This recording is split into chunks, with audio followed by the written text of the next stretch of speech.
عجیب و غریب صورتحال پیدا ہوگی۔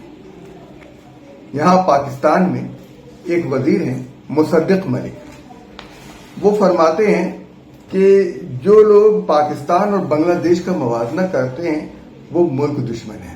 یہ بالکل اسی طرح کا بیان ہے جیسا کہ شیخ حسینہ واجد نے دیا تھا۔ پاکستان کا حصہ تھا، مشرقی پاکستان تھا، بنگلہ دیش بنا دیا مغربی پاکستان بنانے والوں نے۔ مغربی پاکستان صرف اس لیے بنایا گیا تھا کہ مشرقی پاکستان کے مقابلے پہ کھڑا ہو کر اس کو دشمن کی حیثیت سے دیکھیں، ورنہ اگر بنگال، مشرقی بنگال، پنجاب، سندھ، خیبر پختونخوا یا سرحد، بلوچستان، یہ الگ الگ صوبے تھے، ان صوبوں کو تسلیم کرنے کے بجائے مشرقی پاکستان بنا کر بنگال کے سامنے، مشرقی بنگال کے سامنے مغربی پاکستان کو کھڑا کر دیا گیا تھا۔ تو مصدق ملک صاحب، ہم تو موازنہ کریں گے، ملک دشمن آپ ہیں، آپ نے ملک کے ساتھ دشمنی کی ہے، آپ کے لوگوں نے جو رعایتیں اور مراعات حاصل کی ہیں اس ملک کو کھوکھلا کرنے کے لیے، وہ ہمارے سامنے ہے۔ ٹھیک ہے، اگر اپوزیشن لیڈر نے یہ کہا کہ جناب شہباز شریف شیخ حسینہ واجد سے باہر نکلنے کا راستہ پوچھ لیں، تو ان کو جواب کسی اور طرح دینا چاہیے تھا، لیکن آپ نے ملک میں بجلی کا بحران پیدا کیا، اپنی مراعات کم کرنے کو تیار نہیں ہے، بیوروکریسی کی مراعات کم کرنے کو تیار نہیں ہے، ایف بی آر کو ختم کرنے کے لیے تیار نہیں ہے، جو اس سارے فساد کی جڑ ہے۔ مجھے یہ بتائیے کہ اتنے بڑے پیمانے پر کھربوں روپے کا ٹیکس جو ہے وصول کیا جاتا ہے اور خزانے میں صرف اربوں روپے دکھائے جاتے ہیں، چند ارب روپے، کہ اتنا ٹیکس وصول ہوا۔ اسے اگر ہم موازنہ کریں تو بنگلہ دیش کے اندر شعور ہے، جاگیرداری نہیں ہے، زمینداری نہیں ہے، سرمایہ داری نہیں ہے، اور امریکہ کی غلامی بھی نہیں ہے۔ یہاں پر ہر مرض، ہر چیز موجود ہوگا۔ بنگلہ دیش میں چھاتروں لیگ نے، عوامی لیگ کی اسٹوڈنٹ نے جو خوریزی کی، اور کہتے یہ ہیں کہ 300 نہیں بلکہ 1000 سے زیادہ لوگوں کو قتل کیا، تو اس لیے وہاں پر انقلاب آیا۔ بہت سے لوگ یہ کہتے ہیں کہ یہ صرف جماعت اسلامی کی وجہ سے، اور ہندوستان بھی یہ پروپیگنڈا کرتا ہے کہ جماعت اسلامی کی وجہ سے، تاکہ اس انقلاب کو ایک فنڈامنٹلسٹوں کا انقلاب کہا جائے، بنیاد پرستوں کا انقلاب کہا جائے، مذہبی لوگوں کا انقلاب کہا جائے۔ لیکن جب انہوں نے ڈاکٹر محمد یونس کو بلا کر کیئر ٹیکر حکومت بنائی ہے تو اسے ثابت ہو جاتا ہے کہ یہ مذہبی رنگ کا انقلاب نہیں ہے، یہ حقوق کا انقلاب ہے، یہ ان حقائق کا انقلاب ہے جس کو ہندوستان بھی نظر انداز کر رہا تھا اور پاکستان بھی نظر انداز کر رہا ہے۔ پاکستان خود اپنے اندر ایک انقلاب کو پال رہا ہے۔ افسوس کی بات یہ ہے کہ اس انقلاب کے پاس قیادت نہیں ہے۔ اس لیے قیادت نہیں ہے کہ جو بنیادی چیزیں ہوتی ہیں قیادت کے لیے وہ ختم کر دی گئی ہیں۔ پاکستان کے حکمران سیاسی طور پر باشعور لوگ نہیں ہیں، یہ سیاستدان بھی نہیں ہیں، یہ تاجر ہیں، تاجر، یہ صرف سودا کرتے ہیں، مفادات کا سودا، یہ مفاد پرست لوگ ہیں، یہ سیاستدان نہیں ہیں، ان کے اندر کوئی بھی سیاستدان نہیں ہے، یہ صرف مفاد پرست ہیں۔ ان مفاد پرستوں نے اپنے اپنے مفادات کی نگرانی کی ہے، اور ان کی حکومتیں کسی بھی ایک ایشو پر ختم ہو سکتی ہیں۔ کوئی بھی مسئلہ ہو، عوام میں جو لاوا پک رہا ہے اس کو کوئی نہیں روک سکے گا، یہ پھٹ پڑے گا کسی نہ کسی دن، اور اس کی قیادت کسی ایسی جگہ چلی گئی جس کو کنٹرول نہیں کر سکتے آپ۔ تو یہ وقت آنے والا ہے، اس سے ڈریں۔ اور پاکستان کا اقتصادی نظام تو کھوکھلا ہو ہی چکا ہے، اس لیے کہ پاکستان کے عوام پر جو بھاری ٹیکسز لگائے گئے ہیں اس کے باوجود معیشت نہیں سنبھل رہی۔ اس لیے کہ حکومت چھلنی میں پانی جمع کر رہی ہے. چھلنی کے یہ چھید وہ مراعات ہیں جو سرکاری ملازمین کو، اعلیٰ افسران کو، خاص کر فوجی افسران کو، عدلیہ کے جج حضرات کو، پارلیمنٹ کے ارکان کو، کابینہ کے وزراء کو اور اعلیٰ عہدوں سے ریٹائرڈ ہونے والے افسران اور ججوں کو دی جا رہی ہیں. یہ تقریباً $20 ارب سالانہ کے برابر ہے. $20 ارب سالانہ پاکستان کے ٹیکسوں سے چوری کر کے ان کو یہ مراعات دی جاتی ہیں. $20 ارب سالانہ. ایک ارب ڈالر کے لیے IMF کے سامنے ہاتھ باندھتے ہیں اور پاکستان کے عوام جو اس سے بھی کئی ارب ڈالر سالانہ لوگوں کو ٹیکس کی مد میں دیتے ہیں، یہ چوری ہوتے ہیں. ٹیکس کی چوری پر پھر بھی ہم کبھی آپ کو بتائیں گے کہ کتنے ٹیکس کہاں سے چوری ہوتے ہیں اور کیوں نہیں قومی خزانے میں پہنچتے. عوام کا تو خون نچوڑ لیتے ہیں لیکن قومی خزانے میں اس کو نہیں جمع کرایا جاتا. تو یہ چور ہیں، یہ لوگ ہیں نااہل. ان کے شناختی کارڈ ضبط کرو، ان کے بیرونی دوروں پہ پابندی لگاؤ، ان کو جیل میں ڈالو، ان کو پھانسی پہ لٹکاؤ. یہ ہے. اس لیے یہ ضروری ہوگا پاکستان میں انقلاب کے لیے، یہ ضروری ہے کہ ایسے اداروں کو ختم کیا جائے جو چوری کر رہے ہیں. چھلنی میں پانی جمع کر رہی ہے یہ حکومت. اور یہ بھی اسی پر بس نہیں ہے. ایک تو ڈالر خرچ ہو رہے ہیں، دوسرے یہ ڈالر ملک سے باہر بھیج رہے ہیں. اور صرف اس طرح نہیں، وہ افسران جو ریٹائر ہو گئے اور ترک وطن کر کے پاکستان کو ناپسند کر کے دوسرے ملک کی شہریت اختیار کر کے وہاں بس گئے ہیں، ان کو پینشن ڈالروں میں دی جا رہی ہے. ان کی پینشن تو ختم کرو بھائی. ملک پر اتنا وہ ملک سے باہر گئے ہیں، ان کو ان کی اس پینشن کی ضرورت نہیں ہے، وہ اس کا استحقاق نہیں رکھتے. ان کو پینشن جو ہے آپ ڈالروں میں دے رہے ہیں اور ڈالر بھی اسی طرح چھن کر گزر رہا ہے. کرپشن الگ ہے، یہ نیچرل جو ہے، جو کچھ قانون بنائے ہوئے ہیں، یہ قانون بھی ایسا ہے جو ہماری معیشت کو چھلنی کر رہا ہے، چھلنی میں پانی جمع کر رہے ہیں. یہ لوگ پاکستان کے وفادار نہیں ہیں، بالکل وفادار نہیں ہیں. اپنے ایک پاؤ گوشت کی خاطر پاکستان کی گائے کو ذبح کرنا چاہتے ہیں اور کر رہے ہیں، اور کر ڈالا ہے. جب آپ یہ دیکھیں بنگلہ دیش میں صورتحال خراب ہوئی اور وہاں بہت 1 مہینہ 2 مہینہ صورتحال خراب رہی، لوگوں نے جانوں کی قربانیاں دی، اور اب جو صورتحال کنٹرول کی تو انہی لوگوں نے کنٹرول کی جن کی وجہ سے صورتحال خراب ہو رہی تھی، جن کے احتجاج کی وجہ سے.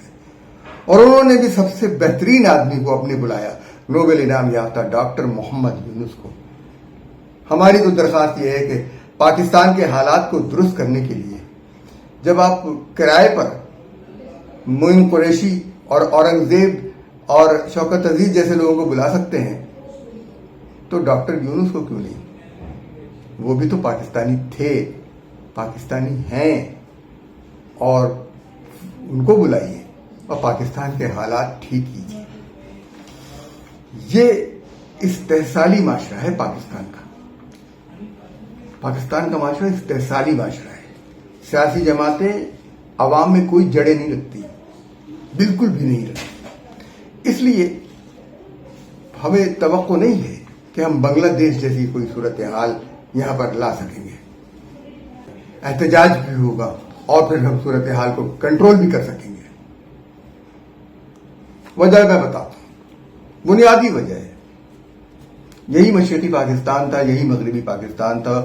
انہی لوگوں نے ایوب خان کو اتارا، گدی سے اتارا.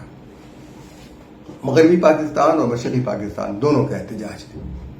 پھر ذوالفقار علی بھٹو کے زمانے میں بھی احتجاج ہوا تو بھی یہی پاکستان تھا. ذوالفقار علی بھٹو کے زمانے میں بھی اس کو نہیں چھیڑا گیا جس چیز کو میں ذکر کرنے والا ہوں. جنرل ضیاء الحق نے جو اس ملک پر ظلم کیا ہے، وہ بہت بڑا ظلم ہے۔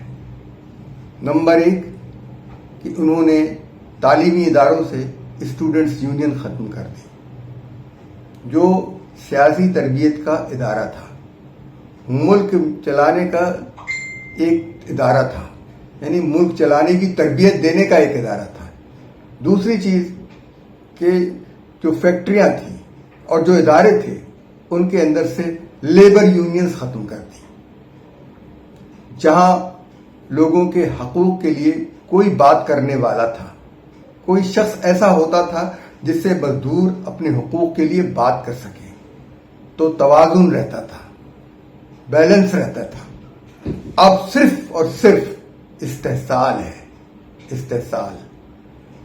تعلیمی ادارے بالکل تباہ و برباد ہو چکے ہیں اور تعلیم کو تجارت بنا دیا گیا ہے، اور جتنی بھی فیکٹریاں ہوں، اسپتال ہوں، ادارے ہوں، وہاں پر کسی میں کوئی یونین، نہ ورکرز یونین نہ لیبر یونین موجود ہے۔ دنیا بھر میں موجود ہیں، بھارت میں موجود ہیں، بنگلہ دیش میں موجود ہیں، جو بھی مہذب ملک ہیں وہاں موجود ہیں، لیکن پاکستان میں یہ چیزیں موجود نہیں ہیں۔ اس لیے پاکستان کے لوگ انقلاب کے بارے میں سوچنا چھوڑ دیں، کیونکہ اس معاشرے میں آمروں نے صرف اپنے مفادات کی خاطر اسٹوڈنٹس یونین اور لیبر یونینز کو ختم کر دیا، جو جمہوریت کی ضمانت تھی، جو اس بات کی ضمانت تھی کہ عوام کے ساتھ رابطے کے لیے یہ یونین ضروری تھی۔ ہر طبقے کی ایک یونین تھی، اساتذہ کی یونین تھی، مزدوروں کی یونین تھی۔ وکلا جو ہیں وہ آ کر بن گئے ہیں، اب غنڈہ گردی کرتے ہیں، لیکن ان کی بھی تنظیم تھی۔ یہ سب کی سب تنظیمیں توازن پیدا کرتی تھی معاشرے میں، اور حکومت کو ایک حد سے ظلم کرنے کی اجازت نہیں دیتی تھی۔ حکومت کو اگر ظلم کرتی تھی تو اس کا ہاتھ روک لیتی تھی۔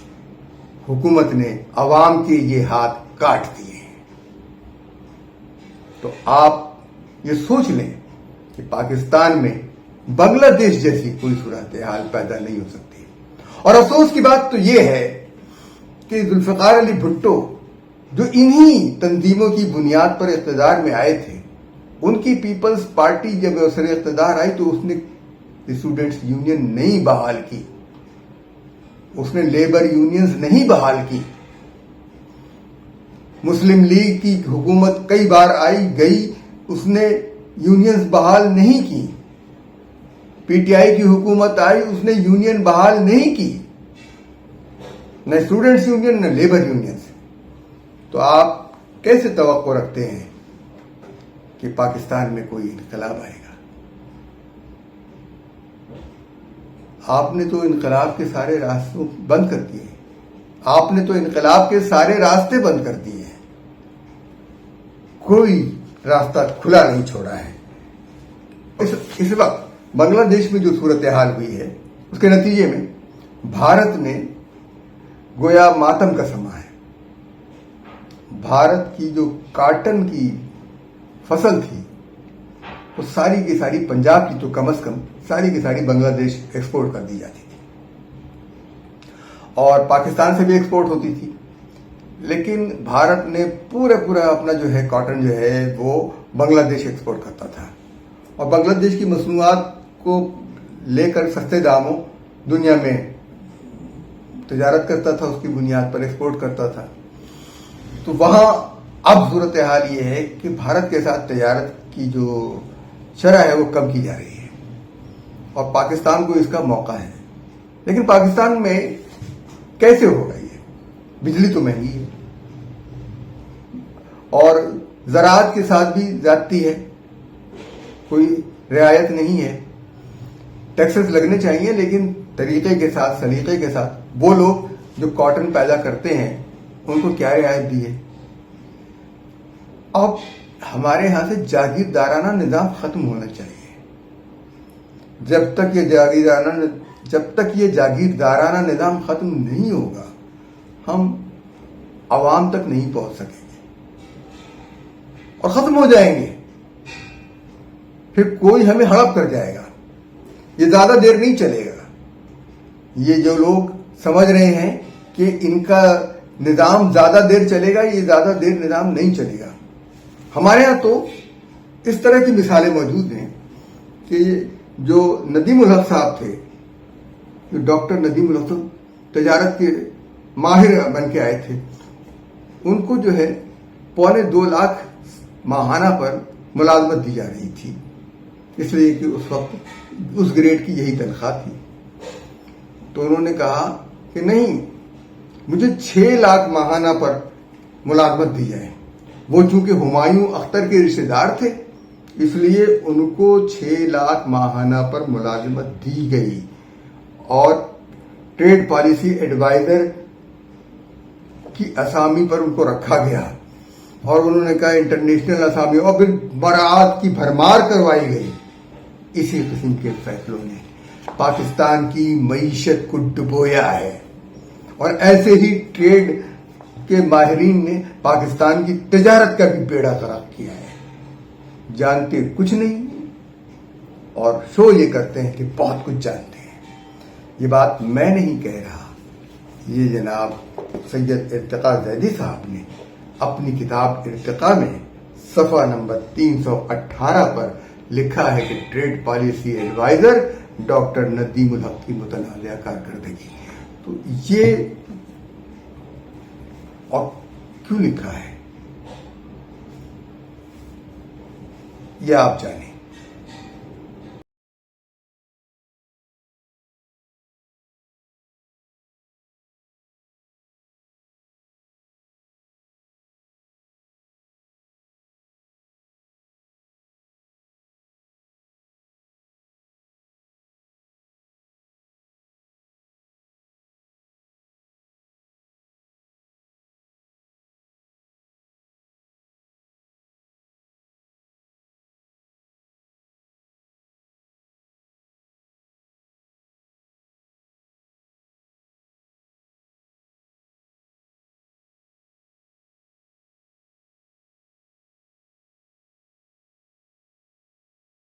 یہ صاحب ایسے تھے کہ یہ امریکہ میں موجود تھے اور یہ کہہ رہے تھے کہ ان کا تقرر نامہ جو ہے اس دن سے دیا جائے جس دن سے وہ امریکہ میں موجود ہیں. جس دن سے ان کو امریکہ میں وہ خط ملا ہے اسی دن سے ان کو تقرری ان کی جائے. اس طرح کے غیر قانونی، غیر آئینی اور غیر اخلاقی حرکات سے یہ لوگ پاکستان پر مسلط ہوتے ہیں، پاکستان کے قوانین کا مذاق اڑاتے ہیں، اور اس کے باوجود ان کو رکھا جاتا ہے. اس لیے رکھا جاتا ہے کہ ان کی سفارش ہمایوں اختر نے کی تھی. ہمارا آج کا ولاگ آپ کو کیسا لگا، اس کے بارے میں ہم آپ کی رائے کے منتظر ہیں. آپ اپنی رائے سے ہمیں آگاہ کیجیے، ہمارے چینل کو لائک کیجیے، سبسکرائب کیجیے اور اسے دوسروں تک بھی پہنچائیے. اب ہمیں اجازت دیجیے. اللہ حافظ.